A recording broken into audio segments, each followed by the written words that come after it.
Welcome to What's Your Signal, the podcast exploring enterprise networking trends and the secure connectivity that underlies it all.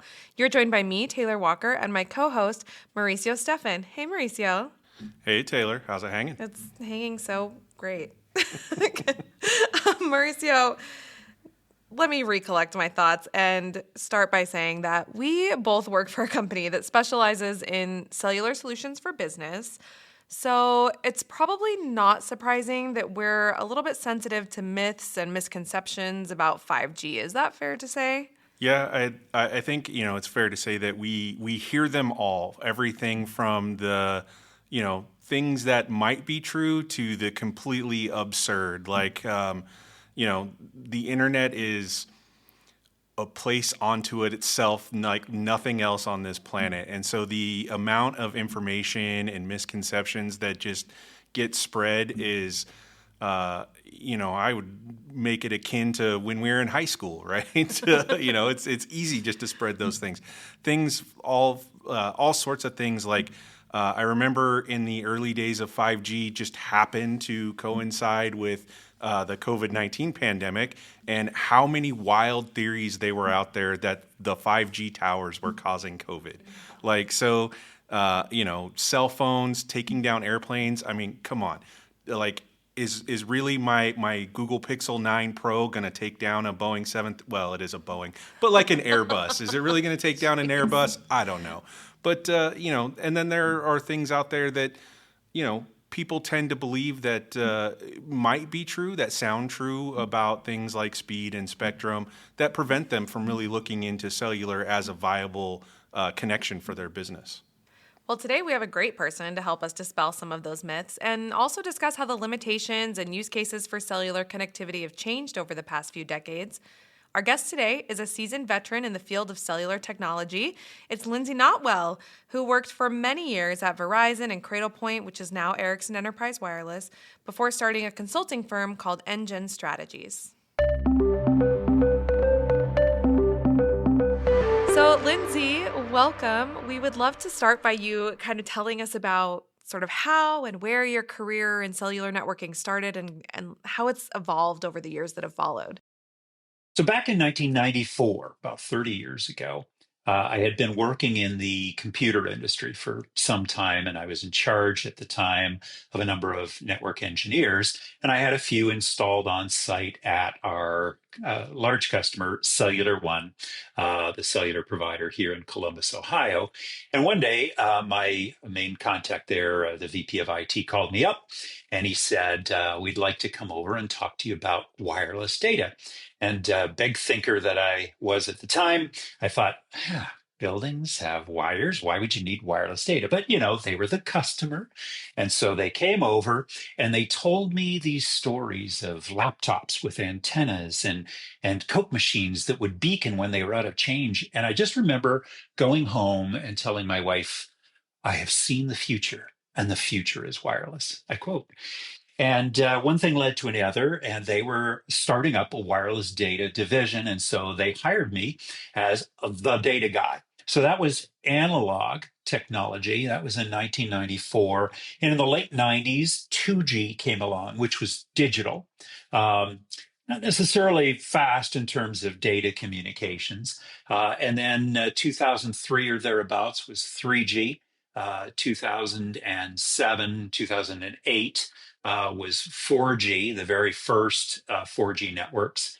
And then 5G came along in 2018, 19, something like that. So it's interesting to see those generations happen.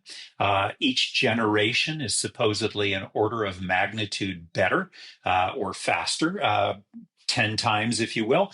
And so it really became quite capable in the later years. And, I can tell you a few stories about some of the early ones if you'd like. Well, I'm curious to hear, you've seen 1 to 5 generations. What were some of the biggest misconceptions that you heard about cellular connectivity, let's say in the early days of technology? Let's start there. Yeah.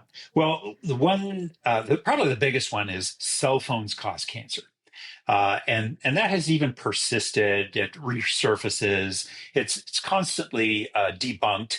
I remember being interviewed by a reporter in the early days, and they asked me this question, and I said, well, given how many cell phones that I carry around, I'll be the first one who will die if that's really true.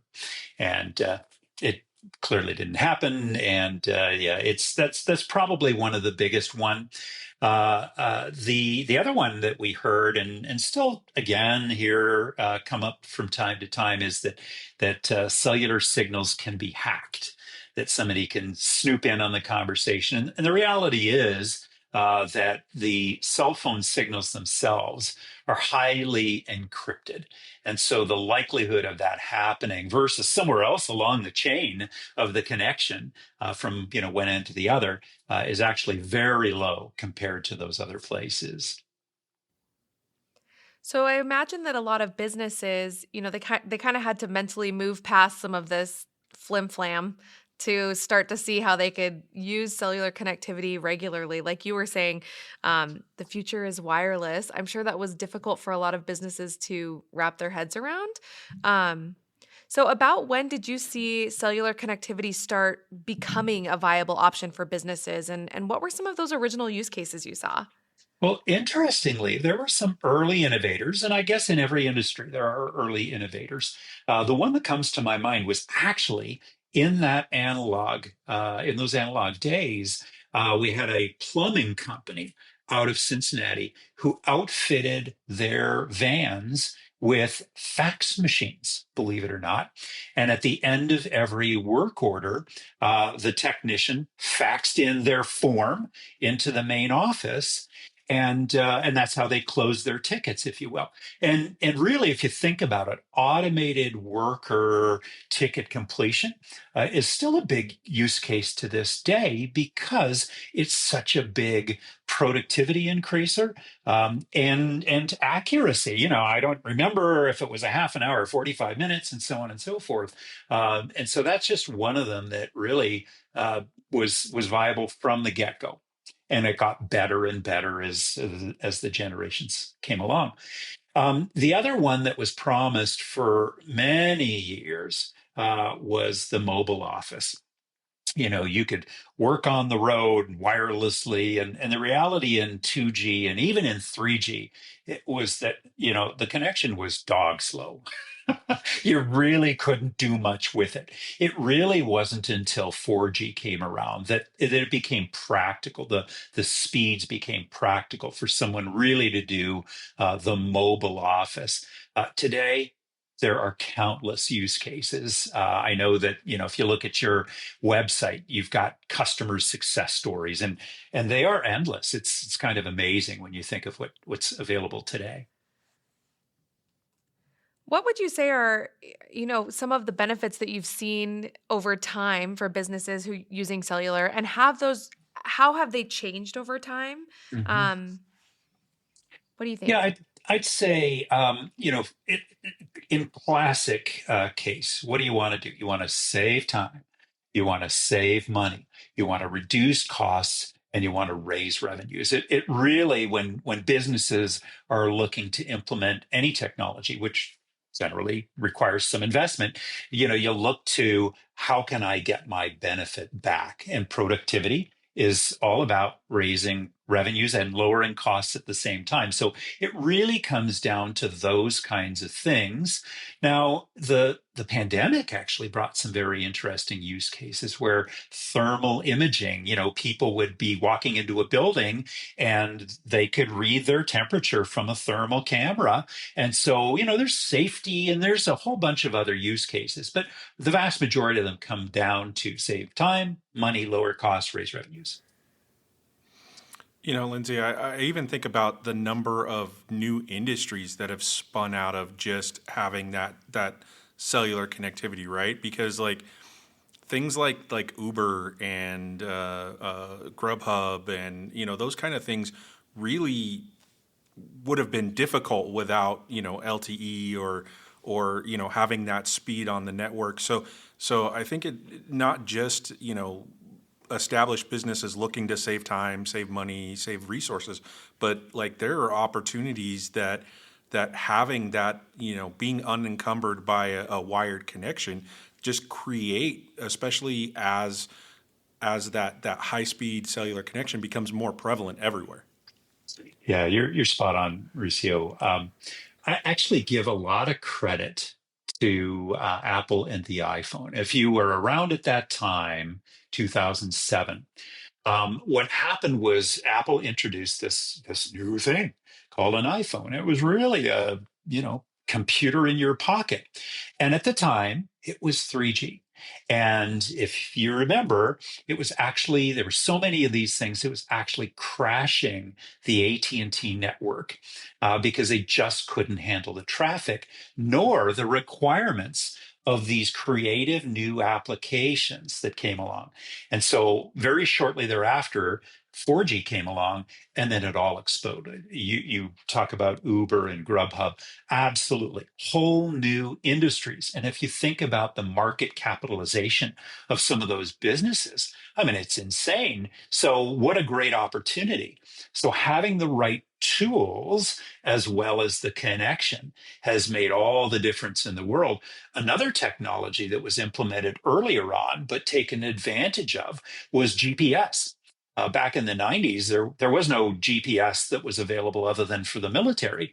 And so Congress said, you need to use GPS for location services. And it took a while, but, Uber and all of those, types of applications. Think about Google Maps. Think about the last time you tried to navigate from MapQuest. I mean, getting paper directions ahead of time, printing them off. I mean, come on. So we take Mauricio all said it these was things like for granted. yesterday. Yeah. I Yeah. still have one of the giant atlases in my truck that you have to flip through Yeah. as you're Yeah. going on your road trip. That's funny. I worked at AT&T in a retail store. I was an assistant store manager when the iPhone launched, and I distinctly remember we were selling like sealed phones in sealed boxes in sealed bags, and then people would take them home and then they couldn't work because either the network was crashed or there were a few like DOA devices, but then there weren't any more to share. We didn't know what was going. It was a wild time. Yeah. It was It wild. truly was. So, Lindsay, you kind of mentioned this watershed moment of 3G to 4G and what was involved in that. But what did the next transition mean for businesses from 4G to 5G? Was it that different than the one that happened before? Well, interestingly, you mentioned businesses. So 4G benefited businesses, but really benefited consumers far more than businesses. If you think about all the applications you get on your smartphone nowadays. Interestingly, however, 5G has more benefit, and we've seen more benefits for businesses than for consumers. So think about it. I can download my movie from Netflix over 4G, and it takes me a couple of minutes. And so in 5G, it takes me a couple of seconds. Big deal. As a consumer, there's just not as much benefit. But for businesses, that's a big deal. Not downloading movies, but when you think about each generation improving performance by a factor of 10, I'll give you some examples. But the throughput is really, to me, not the hero. The hero was the improvement in latency. Now, latency is just how quickly the network responds to, you press a button, you get a response. And so what we found with 5G was that the latency was so much lower, it really introduced a whole bunch of use cases that to that point were only available with fiber. And so think about robotics, factory automation, computer vision, remote vehicle operation. So, if you look at a port nowadays, where the shipping comes in and they offload all of those, containers from a ship, in most cases, that those crane operators aren't in the crane. They're actually remotely they've got 8K cameras. And so you need that kind of performance and latency to do that. We have a great use case up in Canada with a gold mine, literally a gold mine, where they've have this 25-foot high truck that moves gold, and they operate that remote. And because they operate it 24/7, they don't even stop it because their cost of downtime is so high. So it really opened a whole bunch of more interesting use cases, and even some mundane ones. Fixed wireless is one that I would say has been a true big use case for 5G, because it's almost wireless fiber if you think about that. Mhm. And that's such a benefit for businesses that are, trying to get set up quickly in a space like the time that it used to take to lay fiber and get connectivity to a store. Um, it's just non-existent now with cellular, which is Well, fantastic. it is fantastic. And you think about all of the temporary businesses like for Halloween or tax season. Why would you pay for, first of all, a wire when you're in a temporary location? And secondly, commit to a year when your business is only open for, a couple of months. The other thing you talk about a myth buster. This is one that fell on me. I was meeting with chief information officer of one of our customers when I was working at Cradlepoint, and they had something like 1,500 locations, big box stores throughout the United States, and we were talking about their applications, fixed wireless, and I mentioned fixed wireless as a use case, and he looked at me and he said, "Hey, why do you think it's fixed wireless?" And I thought was, it's kind of a dumb question, right? And I said, well, you've got retail stores, they're not moving, they're fixed locations. He said, oh, no, no, no, no. I am a slave to my merchandising department. Every time we do a merchandising move, which is quarterly, I have to move my wiring closet. And the last thing I want to do is call my internet provider and have them move the wire from one side of the store to the other. That's just impossible. It's really impractical. And so fixed wireless for me means total freedom for new store openings, as well as for every quarter when my merchandising department, takes over, if you will. That was a real eye opener for me. And now it's kind of interesting. I mean, if we think about that same use case, it's expanded even more, right? Like you go into a store and you've got cashiers just walking around ready to check you out, or you've got, different kinds of interactive displays that are moved around. So it just keeps expanding, which is pretty It, cool. it does. And, I'll give you two examples. One, the simplest one is when you walk into one of the, super stores. I won't use any names right now, but you'll typically find somewhere between 12 and 24 cradle points, because those, the fishing license store, the tax prep kiosk, all the key, make your key kind of a thing. All of those companies, they're not employees of the big box retailer. They're other companies. It's a BYON, bring your own network kind of a thing. The other one I'd say is in vehicles. So there are some, major companies. Insurance companies are a great example of this, where they've got to get their insurance adjusters to a disaster site and write checks on the spot. But if you're going to give somebody a blank check to write, they have to validate, is that the customer? What's their coverage? Blah, blah, blah. All of that kind of sophisticated capability are now in vehicles. The police vehicles, fire vehicles. In fact, a great story on 5G is thermal imaging, where now a police chief at a site of a fire can direct firefighters, go left instead of right, because I see that there's big fire on the other side of that wall. You're not going to be safe if you go right. So just endless use cases we're seeing with 5G that have enabled.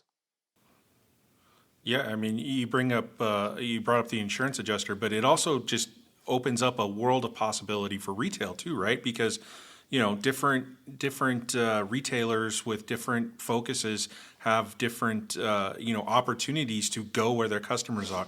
Like I've been around for a little while, so I remember like during the NBA All-Star game, right? Sportswear companies, different type of companies, they want to be able to have pop-up retail locations at those places, Like when you're watching, I'm going to date myself, when you're watching Michael Jordan play, wouldn't it be great to buy the same shoes that he's wearing, right? So allowing them to, go outside just their four walls and going to where their customers are going to be and take advantage of that opportunity. So you're absolutely right. It opens up, beyond just thinking about connecting your actual physical store. It opens up all of those opportunities. You mentioned the plumber with the fax machine, right? Those have gotten so sophisticated now that I remember I had a HVAC tech come out to work on the furnace on my house, and he's got everything about the furnace, everything about my service call, everything that I'm looking for right there on his tablet. When he's all done, he takes my payment instead of having to me call in and give them my credit card number or click on a link to pay online. He can do all of that stuff right there. And so yeah, absolutely. Even service vehicles, delivery vehicles have become just offices on wheels or stores on wheels, right? And inventory. I mean, that's the other thing, right? Having, especially for service people, having all the parts, knowing what's on your truck, what you got to order, all those things have just made those customer experiences so much better. And then all that's been enabled by cellular. Yeah, retail's been a huge beneficiary of it, but also think about healthcare. So, you can get a mobile mammogram nowadays. You can get all sorts of capabilities. Banks taking their ATMs on the road, events. Not just a basketball, but you go to a concert now. You've got all that capability. One specific use case I found extremely interesting, and it actually is industry changing. Um, Theaters. Now, the pandemic just decimated the global theater attendance, and in Australia, what they did, and 5G enabled this, was that they totally transformed their industry. Now, I'll give you a quick pop quiz. And Mauricio, I'm famous for those. How do you think movies make it to theaters? Oh, I already know this one, so I'll give Taylor a shot before I answer. Was it, well, it used to be, they have to like mail them? Was Mail it them how? mailed? Mail what? Well, certainly not a Big, carrier pigeon. yeah, Was it It like a used to be. flash drive or? Well, it used to be. So in high school, I worked in a theater, and you used to get deliveries like FedEx freight deliveries of giant film spools of movies, yeah, and yeah, movies were 2 to 3 film spools. yeah, Well, once they started going digital, then you got a FedEx courier of a hard drive, like a yeah, platter spinning exactly. hard drive, that had to be delivered to every single That's right. theater. And one of the big Now, what? Yeah, go ahead, Lindsay. Well, one of the big problems with that is they get stolen. And then, the movie is out on the internet, and, all sorts of revenue impacting things Pirates. happen. What happened in the pandemic down in Australia was that Telstra, who's the carrier down there, uh, they worked with the theaters to implement 5G so that no more hard drives. It was actually transmitted over 5G. They did it in the middle of the night. So, it was off peak hours, that sort of thing. So it made it economically feasible. And so they eliminated that problem. But what happened was that theaters became community events. And, it was born out of necessity.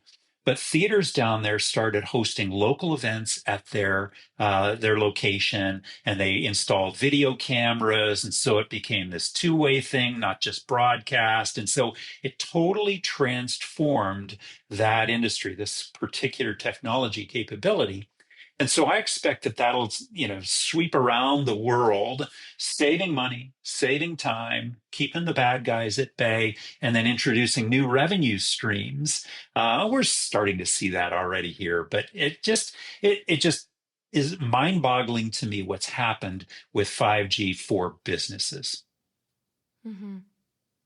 Even with all of these, I'll just say like feel good stories or beneficial use cases and the positive things. There's always going to be naysayers for new technology or the advancement of technology. So are there myths about 5G that still persist to this day? That's a great question. So I'd say the number one myth is that cellular for businesses is really prohibitively expensive. And there was a time when it was, depending on your use case. If you were transmitting a credit card transaction, that's such small, it wouldn't make a difference. But if you're transmitting a movie in 4G, first of all, it would take a long time and it'd be incredibly expensive given the data rate plans, which were not unlimited.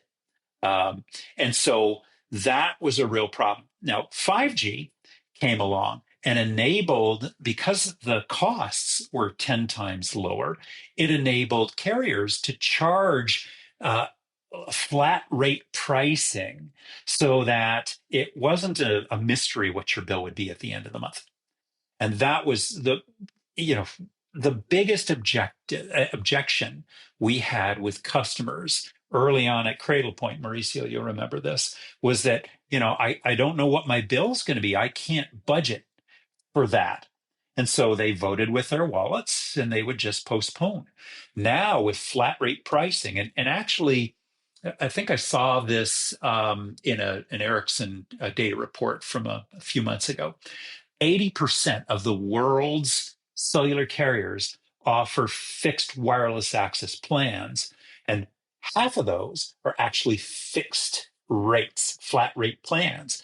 And so now a business can budget for that and understand what their costs are going to be and not be stymied. That was probably the biggest myth or problem at the time, and now is a myth that people should know that.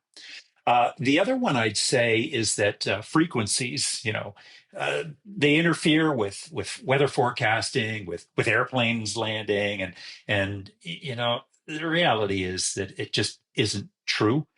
These frequencies have been around forever. We just haven't been harnessing them, and we've been flying planes for a lot longer than we've been carrying cell phones, and so that's another myth. The other one I would say is that 5G is only available in the city, in urban areas, not in the rural, and that's just not true. T-Mobile makes a lot of advertising about their network and going all across the country. So that's one that I've heard as well. So there's still a lot of myths, but the reality is the benefits far outweigh whatever real risks there might be, and there aren't very many of those. As you're talking about some of these myths, wow, myths. As you're talking about some of these myths that might still be being perpetuated about 5G, it makes me think about some of the discussions around 5G spectrum. And I think that some of those myths may come from confusion about Yeah. spectrum. Can you clear some of that up? Yeah. Yeah. What's involved in that? Yeah, happy to. First of all, 5G is a technology, not a piece of spectrum. Spectrum means the frequency at which these data transmissions are taking place. Just the easiest way to think of it is there are three different chunks, if you will, of spectrum: low band, mid band, and high band, or the technology that's used in high band is generally called millimeter wave. And the simple thing is, low band is generally it goes really far, but it's not very wide for the reasons of physics and mathematics. Mid band is kind of in the middle, where it doesn't go nearly as far, but it's wider, meaning it can carry more information at the same time. And then millimeter wave is super wide and can carry huge amounts of data, but it doesn't go very far, like half a mile, and it gets blocked by buildings and sun protected glass and things like that. The reality is that people should not care. All customers should care about are, does the application I'm trying to implement work? And companies like Cradlepoint and others are really the ones who have the equipment that could work with multiple different types of spectrum to make that solution happen. Even 5G versus 4G, all of those kinds of things. That's why you need partners who can help you understand what you're trying to accomplish and then get out of the way of trying to worry about the technology. That's what these experts, you're paying them for. Let them do their job and then ultimately just gain the benefit of saving time, managing lowering costs, raising revenues. Let's repeat that, and life will be good. Lindsay, one of the reasons that we have you on is because you're just so highly knowledgeable on this particular topic. And I think one of the reasons why folks get caught up in myths surrounding different technologies is maybe they're not sure where to find the right information. Do you have, this is a little off the cuff question, but do you have any like favorite places that you go to that are just kind of like your tried and true resources or point of truths? Well, if you want details, um, really, you can go and you can Google things. Wikipedia's got some great information, but the reality is it's more data than information. If you want to find out a specific frequency and what is where and how it works and who owns it, yeah, it's there. But who cares? Really, what you want to do is find a partner who can answer those questions. And that's where, Cradlepoint has some great partners who can help implement these things. If you're in business, you're not there to figure out what frequency your data is being transmitted on. You're there to solve a problem. Let the experts do that. That's my advice. I love it. Well, Lindsay, your schedule's got to be packed. I know you're still doing a lot these days. And so it means a lot to us that you took the time to chat today. Thank you for talking through some of these myths and misconceptions and sort of the history of these different generations of cellular. My pleasure. It was a lot of fun. Well, I love that Lindsay started out this conversation with, I have seen the future and the future is wireless. And that message is not changing anytime soon. The wires are just dissolving around us. No, I mean, something that we, have said around Cradlepoint and now Ericsson Enterprise Wireless for a long time is if it can be wireless, it will. Mm-hmm. And whether that's Wi-Fi or, Bluetooth or cellular, it doesn't matter. The world is moving away from wires. Now, just like we always talk about on the podcast, there is the right technology to solve, the right technology that is the right solution for a problem. So there will always be a place for wires. Even though cellular is secure and it's getting better as far as being less susceptible to interference, nothing will ever beat the reliability of a wire when it comes to being interfered with, right? It's pretty difficult to inject interference on a wire. Not impossible, but just more difficult. So, there will always be a place for wires. And, especially when you get into high density buildings, right? Office buildings, those kind of things, it's difficult to, make a wireless environment that is dense enough to support that many users. But, for the most part, people want to be, the pandemic showed us that that work is a thing you do and not a place that you go anymore, which means that having connectivity wherever you go is going to be more and more important. And like we talked about with Lindsay, is as a business owner, you want to be able to bring good experiences to your customers where your customers want them, which means wireless connectivity to be able to provide that service or sell that widget that you're doing where customers want to meet you.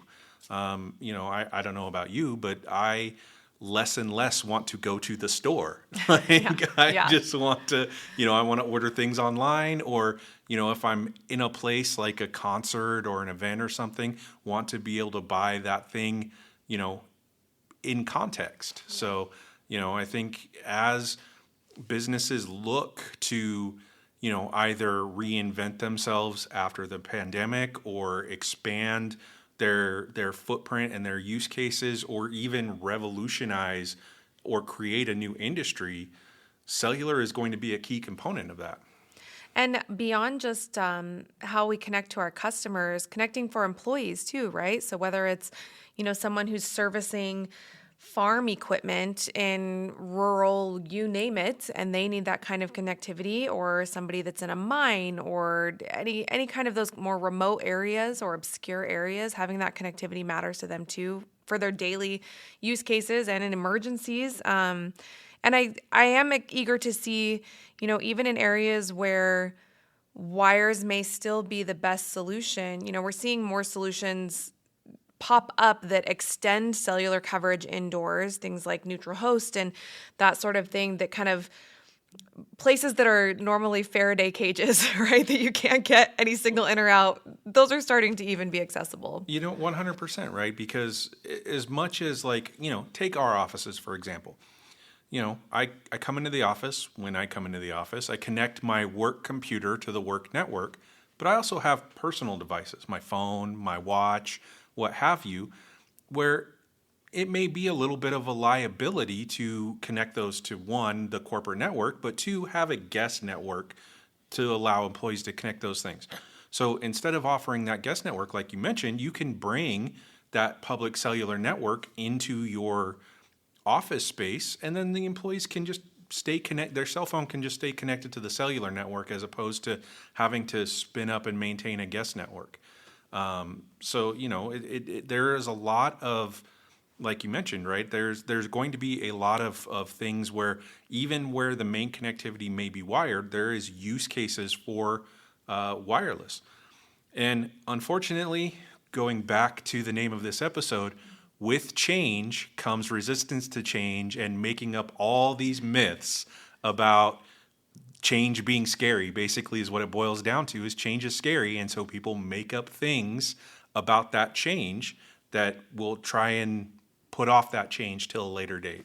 Well, thank you all so much for listening. If you enjoyed this conversation on myths and misconceptions about cellular connectivity, share it with a friend and then rate and subscribe to What's Your Signal wherever you listen to podcasts.